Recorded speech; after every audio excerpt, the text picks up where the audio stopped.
Мили мои браќи и сестри, задоволство ми е да бидам заедно со вас ова сабота.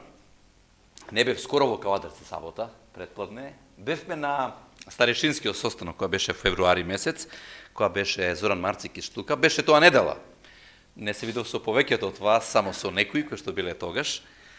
Но еве, тука сме сега заедно ова сабота, иако ја планиравме да биде окружен собор, меѓутоа тоа малце ќе го поместиме заради здравствената состојба, но остана сабота да бидеме заедно тука, да ја проучиме заедно библиската поука, да слушаме убави интересни искуства од ваша страна, да слушаме совети во првиот дел, да се молиме на Господа, да му пееме на Господа.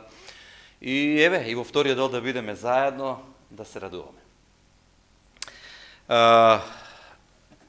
Јас практикувам да се помолиме една пасторална молитва, тоа ќе ја напарам после тоа, сакам да поделам едно искуство заедно со вас.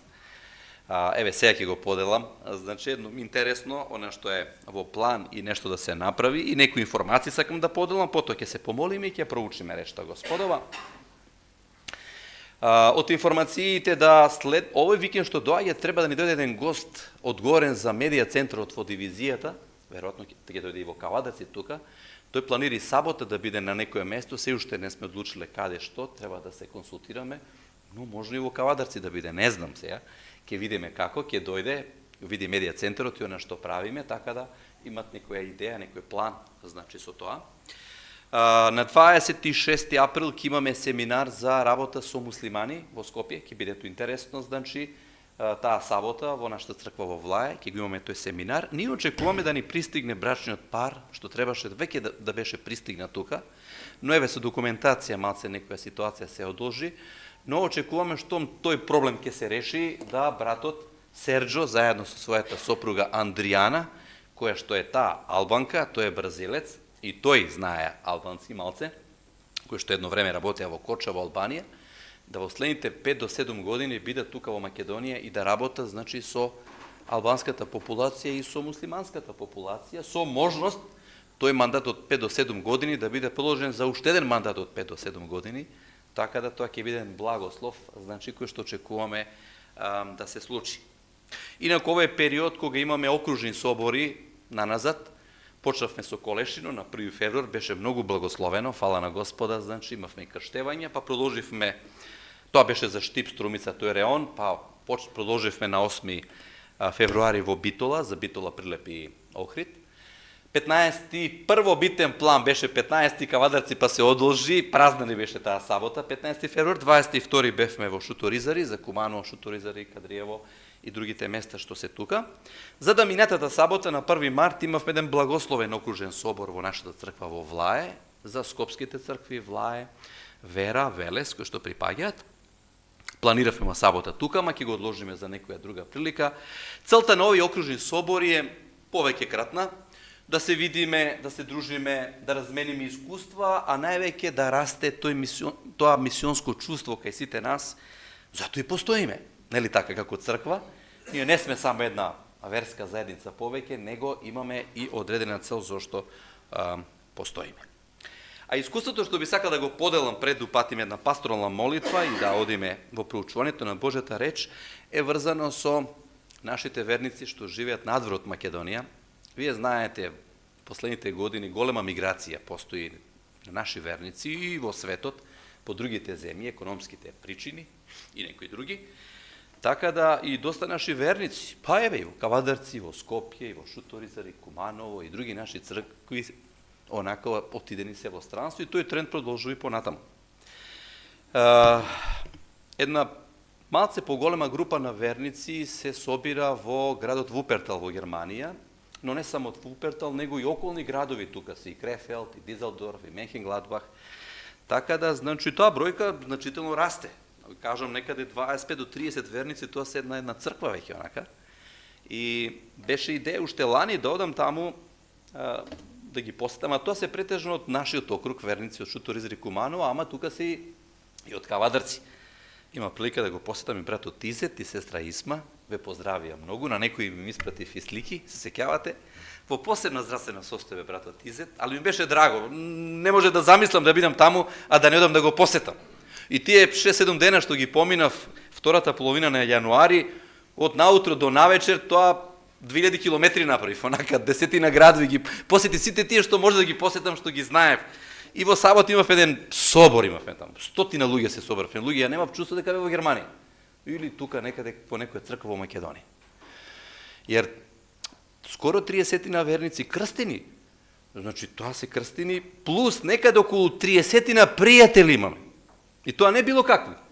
Тоа се или поранешни верници, или деца на наши верници што пораснале, што се оженија, што има своји семејства. Тоа се 60 луѓе. Плюс 20 до 25 деца. Нешто тинеџери, 95-100 луѓе. Прекрасно беше, фантастично беше, онака и викам луѓе, дојде од Келн, Дизелдорф, од разни места тука се собравме, собор беше, фала на Господа.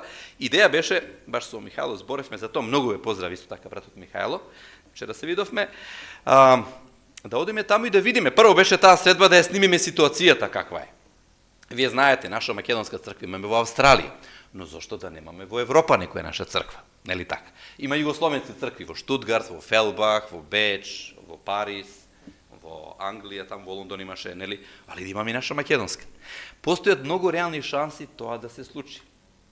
Така да направивме некоја мала организација таму, значи мала, така тие се една група моментално се водат, но се видовме со пасторот таму, кој што ја води, германскиот пастор, Карстен, а се видовме, ни закажа средба да се видиме и со председателот на Германската унија, Северна унија, братот Генади, не прими. Таму отидовме саат време, разговаравме и многу отворени за соработка. Да ни помагаат да тоа се оформи таму и да имаме наша македонска црква, значи во Европа. Таму имаме еден брат, значи најголем дел се од Македонија тие луѓе, имаме 2-3 семејства од Србија и 2-3 од Бугарија, ала најголемиот дел 95% се од Македонија, наши таму. Така да еден брат кој што заврши теологија во Белград, работеше неколку години во Србија, тој пола работно време работи како работник таму, проповедник, а пола работно време работи во болница, но има желба да ја води таа црква таму. И тие пред некоја сабота го ракоположија, затоа што помина долго време, нели така, го ракоположија, тој одговорен. Идеја е во ноември да одиме таму, ќе се договориме со брат Михајло, да во дадено време, до тогаш ќе има една група на луѓе кои што ќе направат и завет со Господа. Идеја е да таму во најскоро време, ако не до крајот на оваа година, али следна година, да едноставно ја оформиме ова наша македонска црква, значи да имаме таму во Германија. Фала на Господа, да се молиме Господ да не благослови, има многу заинтересирани и така да телото Божие расти и таму. Јас на сите велам, и ако патот не одведе далеко од Македонија, надвор од Кавадарци, Куманово, Шуторизери, Скопје, Велес, Битола, на друго место, каде и да сме, да останеме верни на Господа. Ако Господ некаде не одведува, таму да останеме верни и таму да делуваме и да работиме. Ете, тоа се некои нешта што сакав како едно убаво искуство да поделам заедно со вас, а ја би сакал положение да упатам една пасторална молитва вака, седејки на Господа, сакам да се молам за црквата, за одборот, за како Господ ќе ме води во тој правец пред да ја проучуваме нешта Господово. Добар наш Татко Небесен, ти си кажал дека твојот дом ќе биде дом за молитва и очекуваш твојот народ да биде во молитва пред тебе. Затоа што со молитвата ние се поврзуваме со тебе и Господе, му даваме простор на Светиот Дух да дојде во нашите животи, најнапред да не менува, а потоа и да ни даде сила да можеме, Господе, и други да донесеме кај тебе. Но сега првенствена мојата причина за молитва е за нашата црква тука во Кавадарци, твојата црква, Татко наш. Сакам, Господе, и понатаму, како што си ја водел според твој добар план, да ја водиш. Да го водиш, штитиш, благословиш секој брат, секоја сестра, секој дете, и секој возрасен, и секој постар, Господе. Да твојот добар план, што го имаш за секого од нив, да го оствариш ти според твојата намера. Да го благословиш, Господе, одборот на местната црква, секој водач на оделение, и според твојот добар план и според визијата што ти си ми ја ставил во срцето, нека работа за тебе. Благослови го посебно и старешината, благослови го и пасторот Михајло посебно, Господе, и води ги ти според она што ти си зацртал да се оствари тука, Господе, во овој град. Затоа што тука, Господе, ти имаш многу народ кој што треба да биде осведочен. Господе, затоа нека љубовта биде видлива во нивните животи. Мисионскиот дух за кого размислувавме во првиот дел преку овие искуства, нека и понатамо, Господе, биде присутен. Да сите ние, Господе, бидеме мотивирани, водени од Тебе заедно, да имаме желба да поделиме книги, да делиме некои видеосодржини или да држиме библиски часови, да поканеме луѓе на богослужение, да така, Господи, и ние спремајке си да ги спремаме и другите за Царството Небесно. Господе, благослови и оние кои што се можда и болни, и оние кои што може би поминуваат низ тешки моменти, и оние кои што може би имат прашања. Ти најдобро сите нас не познаваш. Помогни кога ќе дојдеш. Да големо мноштво, Господе, бидат присутни во Царството Твое и од кавадарци. Затоа, употреби не во тој правец, знаеме дека Ти можеш и без нас, татко наш, но сакаме да доживееме искуса со Тебе. А сега сакаме да ги отвараме срцата наши. Проговори. Ти знаеш што ни е потребно. Знаеш со што се соочуваме. Сакаме охрабрени да излеземе од ова место, мотивирани и да бидеме спремни понатаму да доживееме искуства со Тебе. Тоа е нашата желба и молитва, татко наш, упатена во името Христово. Амин.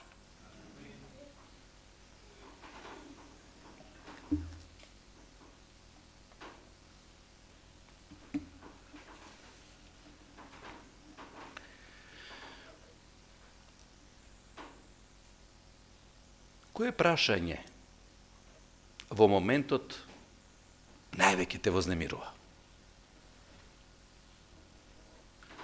Има ли нешто сега, вчера, овие денови, што повеќе ти се врти во глава, некоја ситуација, прашање, нешто што не ти дава добар сон, можеби, добро дишење, ако можам така да кажам, нешто те вознемирува, не те прави онака сталожен? Има ли такво нешто? Можеби немаме. Фала на Господа ако немаме. Може би имаме, ама не сме слободни тоа да го поделиме. Па добро, има нешто што можеме да поделиме, има нешто што може би не сме слободни да го поделиме. Зошто го поставам ова прашање? И дали тоа што те вознемирува е од духовна природа, семејна природа? Како тоа влијае врз твојот и мојот духовен живот? Ова се прашање за кој сакам да размислуваме, додека го поставувам насловот на, тоа е всушност и насловот, на ова наше проучување, кој што гласи прашање што Исуса највеќе го вознемирува. Има едно прашање што Исуса многу го вознемирува. Пазете, тој е извор на мир, Исус е сталожен и све, ама има нешто што едноставно е предмет на негово размислување. А неговата грижа сме ние. Знаете, не е седно на Исуса Христа дали некој ќе биде изгубен или спасен. Не. Знаете, Исуса тоа едноставно го вознемирува. Но за тоа прашање дозволете ми малку подоцна тоа, значи да конкретно одам на тоа прашање, на тој текст што верувам едноставно го знаете, али ќе дискутираме што и не знаеме ни од Светото писмо. Но ние не сме тука дојдени само нешто да научиме интелектуално, него духовно да се едноставно нахраниме. Но дозволете ми најнапред да кажеме нешто што вели Библијата за прашањата. Библијата и прашањата во Библијата. Имам многу интересно нешто кога почнам да истражувам и видов некои интересни нешта што сакам заедно со вас едноставно да ги поделам. Дали може би некој сте размислувале колку прашања има во Библијата? Немате стих кој што вели толку прашања во Библијата, него мораме сами да дојдеме до нив, нели така? Но видите, во Библијата тешко е да го установиме вистинскиот број на прашања, од проста причина што оригиналните јазици на кои е напишана Библијата не содржале знаци за интерпункција. Вие знаете, денеска е многу лесно, штом на крајот на реченицата имате знак прашалник, знаете дека е тоа прашална реченица, прашање. Ама тогаш немало тоа. Меѓутоа, библиските аналитичари, на основа на конструкцијата на реченицата, на содржината, дошле до констатација дека во Библијата постојат некаде околу, не точна бројка, некаде околу, замислете, 3300 прашања. 3300 прашања во Библијата. Луѓе. Ако споредиме со бројот на глави во Библијата, испаѓа дека во секоја глава има некаде околу по 3 прашања. Jer 1000 и нешто глави има во Библијата, значи некаде во секоја глава имате скоро по 3 прашања, па тоа не е малку. Вие знаете, како што ја знам за книга што се вика 1000 зошто, 1000 затоа. Ама во Библијата има 3000 и нешто. Многу повеќе од 1000 зошто, 1000 затоа. Ама сега имаме едно друго прашање. А дали знаеме колку одговори има во Библијата? Се смета дека помалку одговори има, повеќе прашања. Зошто? Сега, нашата човечка природа, дали сака повеќе прашања или повеќе одговори? Па одговори не сакаме. Зошто ние се молиме? Па сакаме одговори на некои наши прашања, на некои ситуации кои не ни се едноставно јасни. Но видите, пророкот Авакум не кажал праведникот од одговорот на своите прашања ќе биде жив. Него од верата. А дали може вера да се развие во мојот живот и во твојот живот, ако на секој наше прашање имаме одговор? Замислите, имате прашање, добивате одговор. Имате прашање, добивате одговор. Како ќе расте мојата и твојата вера ако имаме одговори на сите наши прашања? Вера да расте кога едноставно немаш одговор. И ти во потрага да добиеш одговор, копаш, се молиш, посредуваш, прашуваш све, немаш одговор. Се добро, па некои одат во крајно се сомневаат, ама некои па растат во верата по тоа прашање. И сега нешто интересно го истражував по ова прашање. Кој све поставува прашања во Библијата? Неколку категории луѓе има што поставуваат прашања. Но прва и најчеста категорија, значи кој што поставува прашања се луѓето. Па кој друг? Зошто? Ние сме ограничени во знаење, ограничени сме со простор, со време, немаме увет во све и затоа што поставуваме прашања. И затоа 3300 прашања, а не се сите од луѓето поставени прашања. Знаете ли дека во Библијата знаеме сигурно дека не само луѓето, ама добри, овие биле луѓе што ќе ги спомнам. И пророците поставувале прашања. Но чекај, кажем, тоа се пророци. Тие во мал прст ги знаат одговорите. Пророци се тие, нели? Не, тие се луѓе. И тие поставувале прашања. Баш ќе споменеме некои можеби после тоа. Не само тоа, небеските суштества поставуваат прашања. Трета категорија. Како и ангелите поставуваат прашања. Па не се тие сезнајни. Еве само да ве потсетам во Данило, 8 глава, кога се дава тој пророчки ланец од 2300 дни и ноќи, разговарале двајца небески суштества, пишува и еден го прашува вториот. До кога ќе трае сето ова? А овој му одговара. Ќе поминат 2300 дена и ноќи. Значи тие поставуваат прашања. Но знаете што е интересно? Освен овие 4 категории, значи луѓето, пророците, небеските суштества, ангелите, ѓаволот поставува прашање во Библијата. Ќе видиме, нешто ќе кажеме за тоа. Ама интересно е тоа што и Бог поставува прашање во Библијата. Сега, кога ќе влеземе во анализа на овие прашања што овие 6 категории ги поставуваат, ќе приметиме дека од исти причини, од исти мотиви не се поставува прашањата од сите овие 6 категории. Например, овие први 4, луѓето, пророците, небесните суштества и ангелите, поставуваат прашања затоа што не знаат. Одговорот не го знаат. Не знаат. Толку е, значи толку е, до тука може и понатаму не може. И поставуваме прашања.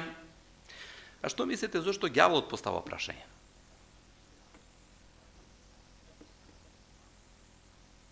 Не знае. Не. Првенствено не за тоа. Тој поставува прашања да развие сомнеш кај тебе и кај мене. Да, тоа знаете. Неговата врста на прашања да е дали, како тоа, па може ли тоа така? Тој поставува прашање да развива сомнеш кај нас, кај Бога. А зошто Бог поставува прашање? Бог поставува прашање со цел да не мотивира да истражиме. Бог поставува прашање да не стави во погон на размислување. Бог не очекува ние да бидеме пасивни некои луѓе кои што само ќе примаме без да анализираме, без тоа да го вагаме, без тоа да го ставиме на некоја основа и да видиме, чекај, полека, што е ова? Да. Што мислите, ќе претпоставите сигурно? Која книга во Библијата има највеќе прашање? Знаете, сигурно. Книгата за Јов. Така е. Многу прашања. Почнав да ги бројам, престанав, морам да продолжам да ги бројам. Многу прашања. Ептен многу прашања. И дали на сите тие прашања добил Јов одговор? Не. И една поука што, еве, на почетокот ја кажуваме како прво од ова, мораме да во животот да научиме да живееме со своите прашања. Мораме да научиме.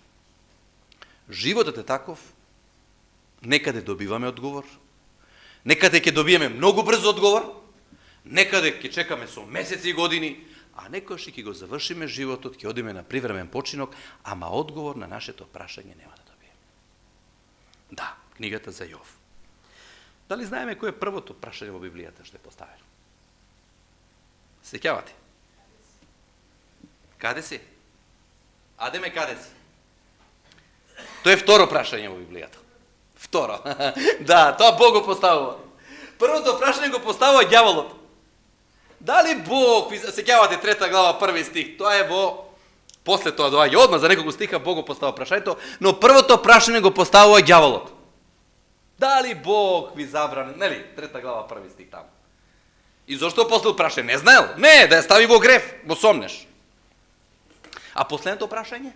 Во Откривение 18 глава, 18 стих, поврзано е со Вавилон. Интересно е. Првото прашање го поставува, значи, ѓаволот, а последното прашање е поврзано со Вавилон, духовниот исто. Со ѓаволот тие работи. А замислете, Исус својата служба ја почнал со прашање.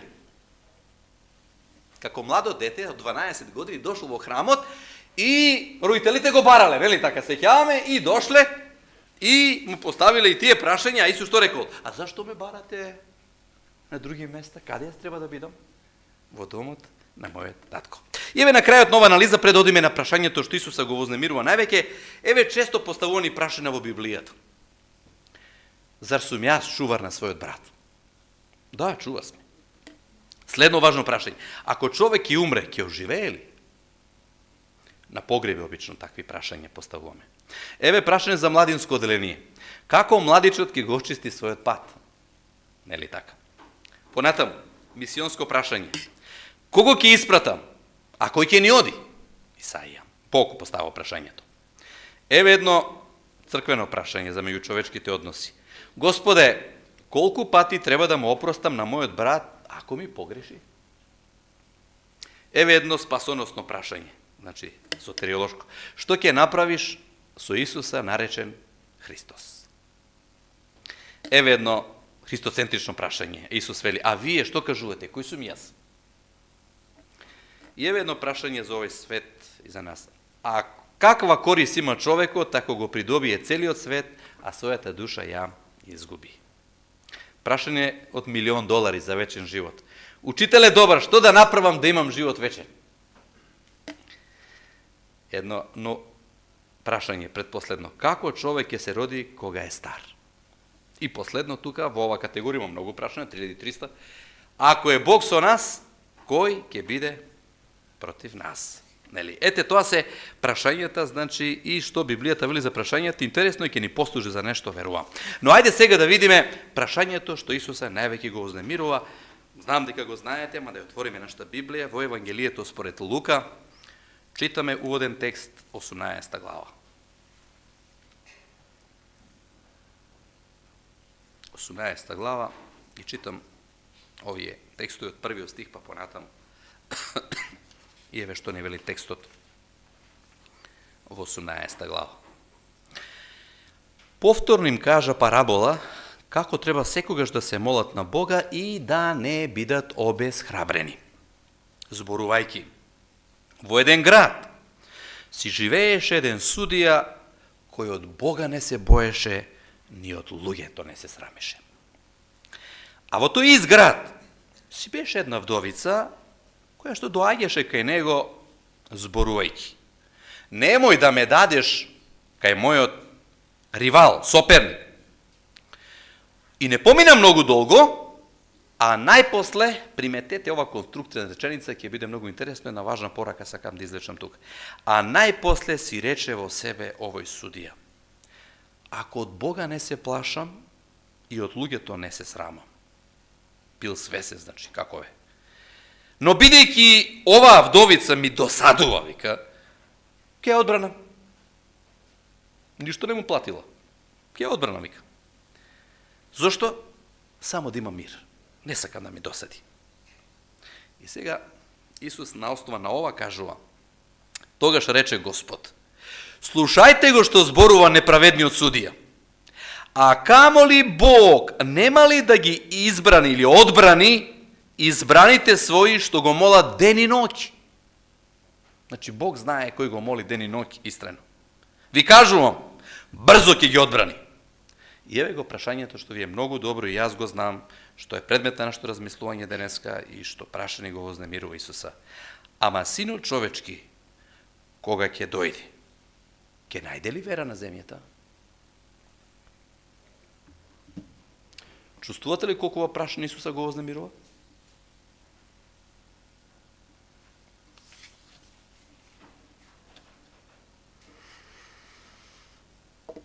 Видите, многу луѓе имаат прашања што ги вознемируваат. И нас. Како ќе го поминат месецот? Добро, реално прашање, практично. Каква е здравствената наша состојба?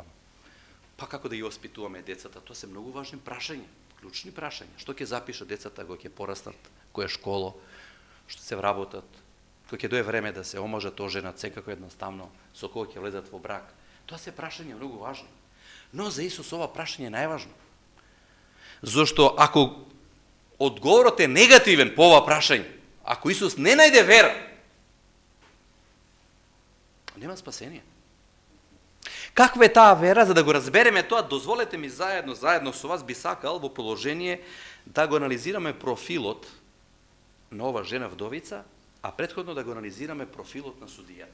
Затоа што не можеме во целост да ја разбереме, да го разбереме ова прашање, ако не го разбереме профилот на овој судија и профилот на ова вдовица. Затоа што од ова парабола, од нивниот профил, од нивниот начин на реагирање произлезе ова прашање. И ајде прво да видиме, да ги анализираме кратко и да видиме каква е таа вера што треба тебе и мене да не краси. Знаете што е парадоксално во сето ова? Ние не живееме во комунистичко време, кога забрането е да доаѓаме во црква, кога е забрането да се штампат книги, кога скришно се служело на Господи, све е отворено. Телевизијата зборува за религијата, интернетот зборува за религијата, се штампаат библии, книги со духовна содржина, све. Луѓето едноставно имаат многу информации за духовните нешта, меѓутоа вели Исус дека ќе има криза кога е во прашање верскиот живот. Со верата ќе има во прашање, не со знаењето. Не со знаење, Исус не рече, кога ќе дојдам, дали ќе не дам знаење за Господа. Не го кажал тоа. Дали ќе има вера, таква вера, која што едноставно ќе биде спремна да се соочи со многу предизвици што ќе дојдат на крајот на времето. Хајде малце тој профил на овие две да ги споменеме, за да дојдеме до суштината на ова и уште нешто да спомнам после тоа. Каква слика имате за овој судија?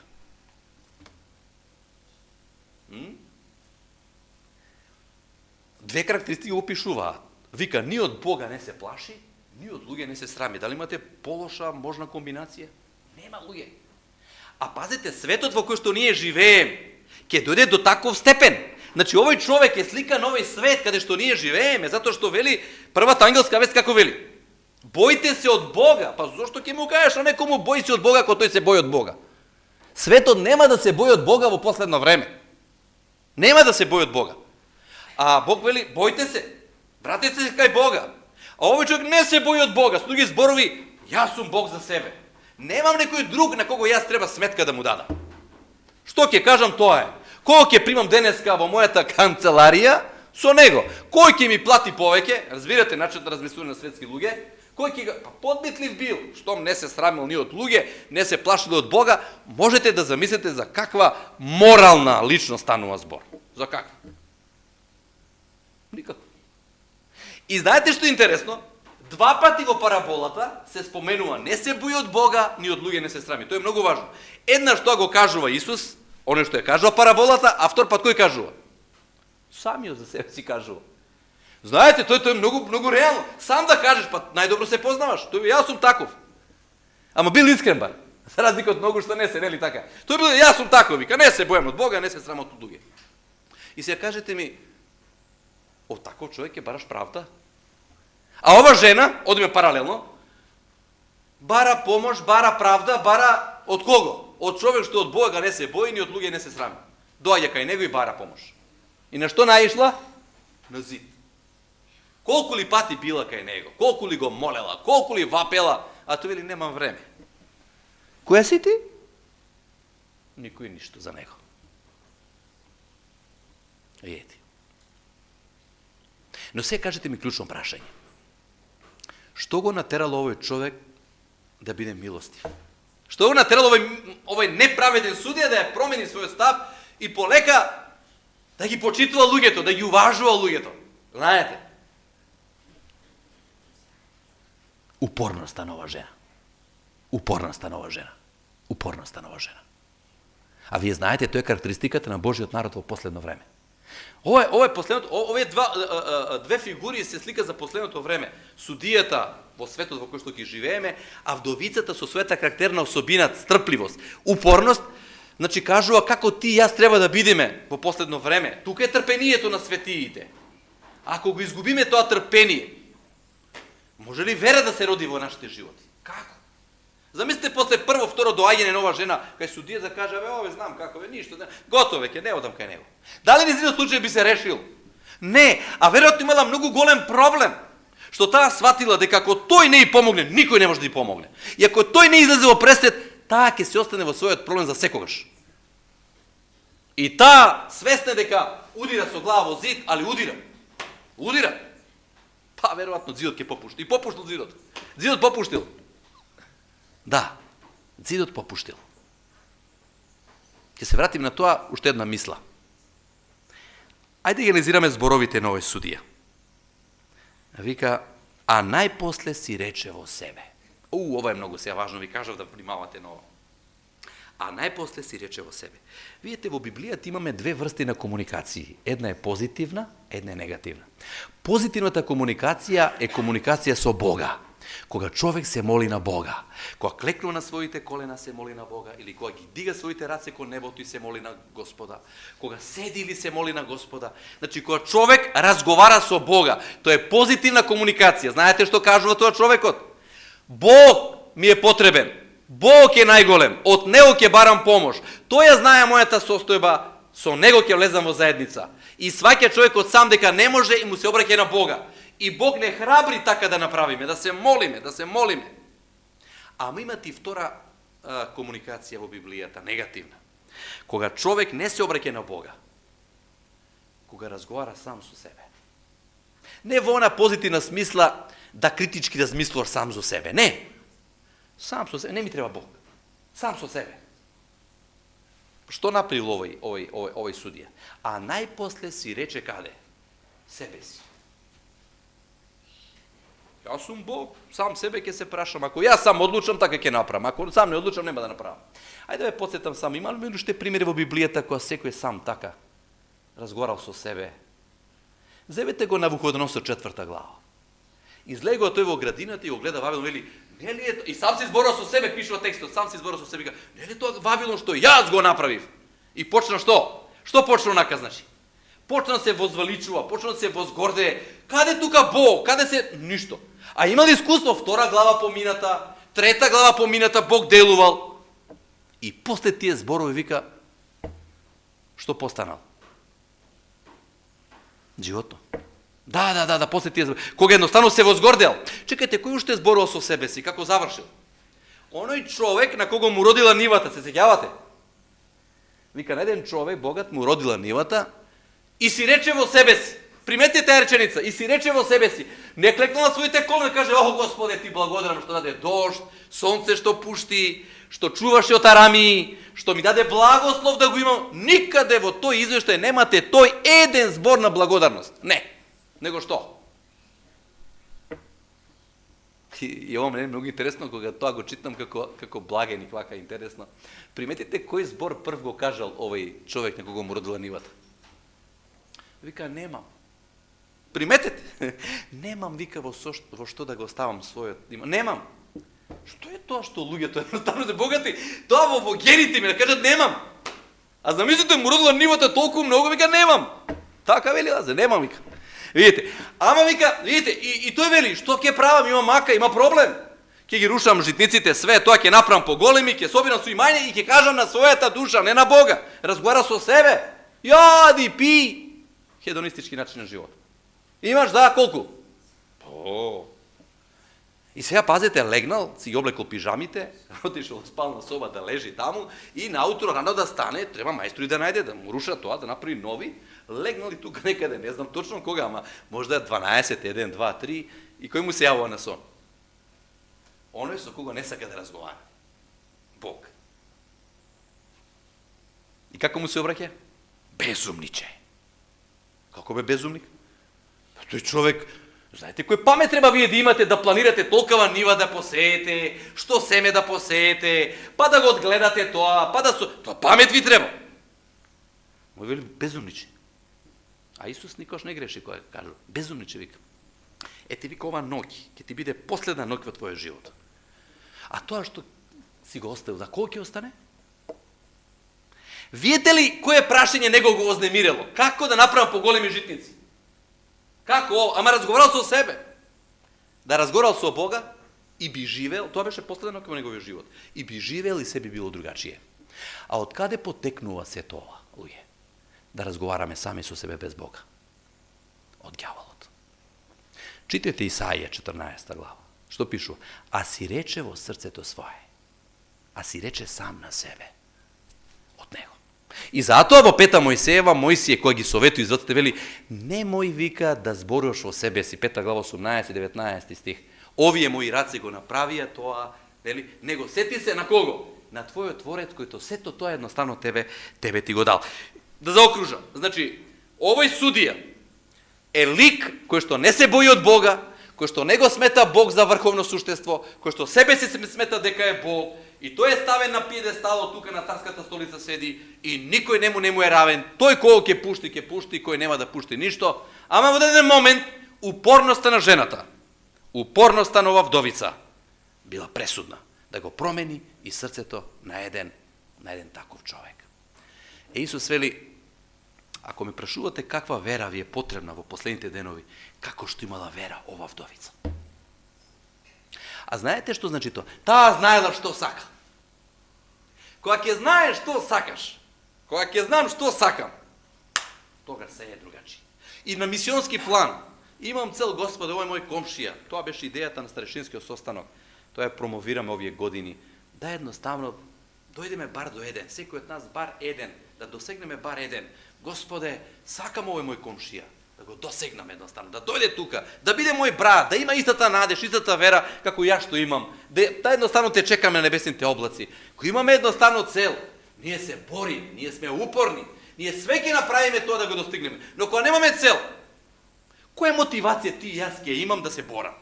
Не знам што сакам. Видите? Затоа е, а оно што сакаме да видиме во вечноста со Исуса. Тоа е нашата мотивација.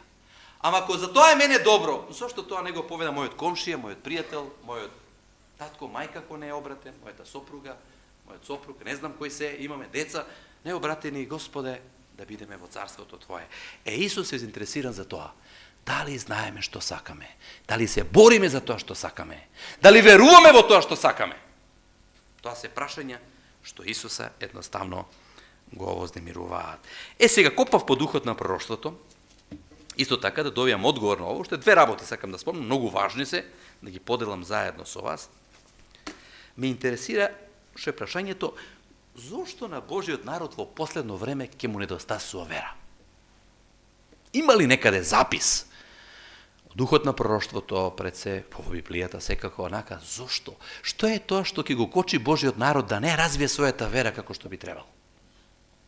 И читајќи, Бог ме наведе на еден текст од Духот на пророштвото во книгата Рани списи, Ама тој текст го најдов по книгата 40 дена молитва. Знаете, на плава книга што имаме, и тука е изваден навод од книгата Рани списи. И еве што вели таму. Елена Вајт вика, во свое време ја препознала духовната слабост на Божиот народ. А пророк бил. И вика, го запрашала Божиот ангел, зошто тоа е така? Ова многу ме интересира што го најдов. Кој се сретна? Божиот пророк и Божиот ангел. Комуникација на големо ниво. И пазете, во таа средба видите што постава прашање пророкот на ангелот. И го запрашав ангелот. Кажи, зошто во Израел нема повеќе вера и духовна сила? Прашање, ова прашање треба нас да не вознемирува исто. Видите, не е тоа само во Библијата, во духот на пророштвото исто. Пророкот го постава тоа прашање. Го постава до ангелот. Ангелот му е испратен да му одговори на тоа прашање. И имаме одговор по ова прашање. Се претвори во убо, сакав да слушам, да видам што е. И еве што пишува. Ангелот одговара. Вие, вика, многу брзо ја испуштате раката Господова. Многу брзо. Кога своите молби ги упатувате кон престолот на милоста, треба со помош на чврста вера да бидете истрајни. Повторно истрајност, повторно. Ветувањата се сигурни, што сака да каже? Проблемот не е кај Господа. Ветувањата што ги дал, сигурни се. Бог ќе ги оствари. Проблемот е кај нас. Верувајте дека ќе ги примите она што го барате и ќе добиете. И вели понатаму, па сетете се на Илија. И го наведува текстот од Јаков 5 глава, каде што вели дека Илија бил човек смртен, како и ние. Ако на Илија Бог му одговори и му дал после 3,5 години дожд да падне во тоа сушно време, а зошто теби и мене да ни даде Господ кога нешто бараме? Но клучното прашање, дали мојата рака е чврсто го држи Господа, чврсто се држам за Божите ветувања, или едноставно го молам па престанувам? Почнувам. Дали мојот духовен живот е маратон или спринт? Трчам. Да, и на крајот, да заокружам, се сетив кој библиски пример на крај да го спомнам, има тука еден многу интересен текст од духот на пророштвото, исто сакам да го прочитам, и така, значи, да го заокружам ова проучување. Значи, причината е, пребрзо ја оставаме раката Господова и затоа недостасува духовна сила и снага во Израел. Најизразен пример ми е ситуацијата со Јаков, кога се борел. Ама пред да го спомнам него, уште еден пример, кратко ќе спомнам, многу е силен. Сеќавате на жена незнабошкиња, дојде кај Исуса и бара помош за својата ќерка Исус да исцели. Нели така? И сега пазете ова ситуација, Исус е тука, учениците се тука, а ова жена доаѓа во макаво проблем, незината ќерка умира, бара помош. А каков став имали учениците према тие незнаборци? Многу лош. Не, кој си тие? Тие се странци. Исус за ним не дошол, за нас. И сега Исус малце глуми. Во прв момент се поставува како да е со страната на учениците. Нели? И доаѓа ова жена и што вели? Бара од Исуса да ја помогне. А Исус како ја одговара? Вика, не е добро, вика да се земе лебото децата и што? Да се фрли, за што? Како ние би се чувствувале да бевме во тоа место тука? Би имале таа слика за Исуса како милостив, жалостив? А како учениците се однесувале кога го слушале од Исуса? Ставиле лайк на ова објава. Така, Исусе, нека знае таа жена каде е местото. Нека знае, вика. Таа не Израелец, што бара така и тебе, вика, лайк, Исусе. А пак ова жена знаела дека нема друго решение и замислите се што кажала. Ова е многу силно. Ако Исусе, наречи не и кучиња, наречи не било кое животно, Ама кога го прашене во мојата ќерка, што? Све ќе направам. Што покажа тој начин? Својата рака ја пуштила кај Исуса и никако не ја тргнала. Имала две можности. После првиот Христов одговор да каже налево крв и да се врати назад. Не, бе, овој е многу немилостив, не ме прими добро, да си замине дома. Ама низината ќерка ќе останеше таква. Али таа решила не, вика, ова е мојата шанса. Ке се држам за него, па нека ме нарече како што сака мојата ќерка да излезе живо тука. И се случи така. Ако вика и кучињата вика јадат, тие вика трошки што паѓаат, вика тие куче тоа го јадат вика. И што Исус вели? Вика жено. Вика жено, вика твојата вера е голема. И како реагирали учениците? Што прави Исус? И го тргнале лајкот од пред малку, нели така? Нема, ние сме луѓе, така размислуваме. Ама Исус размислува другаче. Ајде сега Јаков на крајот. Сотона го оптужил. Ти си го прелажал братот си. Еднаш ли сам? 2 пати си го прелажал. И почнал сите гревови што? Таму ги направува да го удира. Имате чувство како да стел на ринг, а му ги врзал рацете и само го удира. А овој само прима ударци, знаете, ќе падне, готово. Ама тоа е, што да прави? Самиот се нашол таква ситуација, ама сватиле на работа, што, Јаков? Дека во тие моменти потребен му е Бог. Овој го кажам затоа што ние, знаете, ќе поминеме, што вели духот на прошлото, низ тие маки Јаковлеви на крајот на времето. И тој решил да ја подели својот народ, деца, нели, све што имало од 3 дела, и сам да остане да се бори со Господа. Драги мои, можда сме промашили во животот некои нешта. Сигурно сме направили лоши одлуки во животот. Сигурно понекош не сме најдобро реагирале. Да се вратиме во минатото, да има некоја гума во минатото, да бришиме нешто. Убаво, ама нема. Што ни е шанса? Да клекнеме тука, да го фатим Исуса за раци, да кажеме: Господе, ако ти сега не помогнеш, ако ти во ова ситуација не ми извлечеш, јас сум готов. Вие знаете, Исав отишол што? Готово. Да се одмазди. Ама кога клекнал да се моли и која држал силно раката Господова, еве читам, ова е извадок од книгата за утрински стихови, коментар од пред некоја година, што беше од 13 мај, Небески вестник се вика, и сакам само еден пасус да прочитам и така да го заокружам ова наше проучување денеска. И вели вака: Сотона го оптужил Јакова пред Божите ангели, тврдејќи дека има право да го уништи поради неговиот грев. Прво ѓаволот ќе не стави во грев, а потоа ќе каже: јас имам право на твојот живот.